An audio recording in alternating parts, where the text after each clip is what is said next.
those elements are the most dazzling and most of the surprise, because those things were just me being like, ooh, like all the efforts.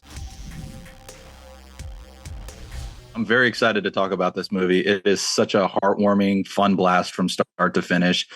You are obviously no stranger to stepping into iconic roles, and with this one, you're bringing Rocky back to life. Yeah. How did it feel for you getting to fill these shoes previously filled by Mel Gibson? Oh, it was super cool. It's an honor, man. I was a huge fan of the first film, legitimately, still quote it to this day.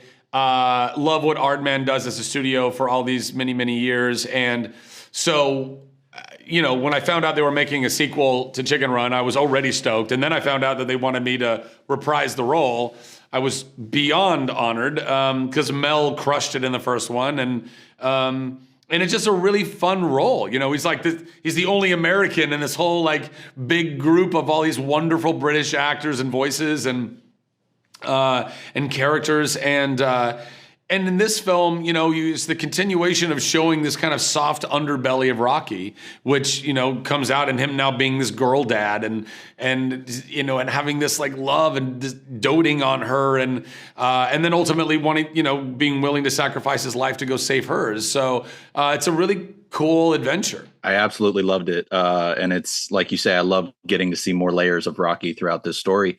What would you say was one of the key elements of the character that you found yourself connecting with the most? Probably his heart. I love people. I love my nephews. I want to make the world a better place. I think that Rocky, in his own way, is just bringing all of that heart toward his relationship with his wife and with his child. And then also the adventure of it all, the self-sacrifice of it all. Like, you got to go fight for what's right. And I try to fight for what's right. With stop motion productions, obviously they take a very long time to get made. And I'm curious, how much were you able to see prior to doing your recording, and how much did that influence your performance? Well, when we start, there was none that was done. They animate to your voice. And so, for the first few sessions, long, big sessions, there wasn't really anything, maybe some storyboards or some, rough animatics or something. So yeah, you're just going to build the performance really based on your own imagination and what what Sam, our director, was, kind of guiding me through. And then later on, you come back and do like some pickup sessions, and now they've done some animation, so you get to see a little bit of that. And while that doesn't, I'm not watching it going, oh wow, we were totally off, but it is fun to just kind of see it slowly come together, and then ultimately, become the full finished product that it is, which is wonderful. What was one of the sequences that surprised you the most, seeing it fully brought to life in comparison to the script and the storyboard? It's all the action stuff, right? So it's like, all of the stuff that's more the regular character scene, dialogue driven stuff. It's all right there in the dialogue. There's not a lot of, visual, big visual things or gags. But once you start getting into the meat of the action, me getting into the catapult and launching over the wall and getting electrocuted, all the various things that are trying to break into the factory, the whole Mission Impossible of it all. Those elements are the most dazzling and most of the surprise, because those things were just me being like, ooh, like all the efforts.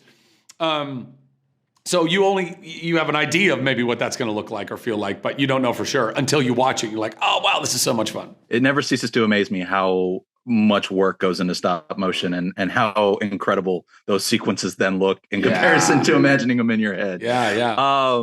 Before I let you go and before I dive further into Chicken Run, I'm a huge Shazam fan. I loved both movies thoroughly. And I'm hoping that you get to come back. What would you like to explore next from Billy if you do get to come back? From the first movie to the second, I tried to age him, as Billy ages, in his actual younger teen form. Inside, he's aging too, obviously, right? In the first film, he was like 15. In the second, he's 17-ish, almost 18. So I tried to address that and bring that into the character, and so, which ironically, in some ways, kind of made him feel almost a little more immature. But that's because he's now, when he's 15, he's not trying to be cool guy. When he's 17, he's trying to be cool guy. He's trying to be the leader, and he's trying to, kind of put on that bravado more. But I think with the third iteration, obviously he'd be a little bit older than that. And so kind of incorporating whatever that extra bit of growth and maturation and wisdom would be. And hopefully, I don't know, just going on some really cool adventures with some other cool DC characters. Nathan Fillion and I have been buddies for a really long time. And I think a Green Lantern Shazam buddy comedy would be so much fun. So I don't know, something like that. Well, I'm going to keep my fingers crossed for that. But in the meantime, I really look forward to spreading the word about Chicken Run 2. Like I said at the top, it is phenomenal. It is so sweet. And I think people are going to love it. So thank you so much for taking the time, man. I greatly appreciate it. Thanks, man. Have a great rest of your day and happy holidays.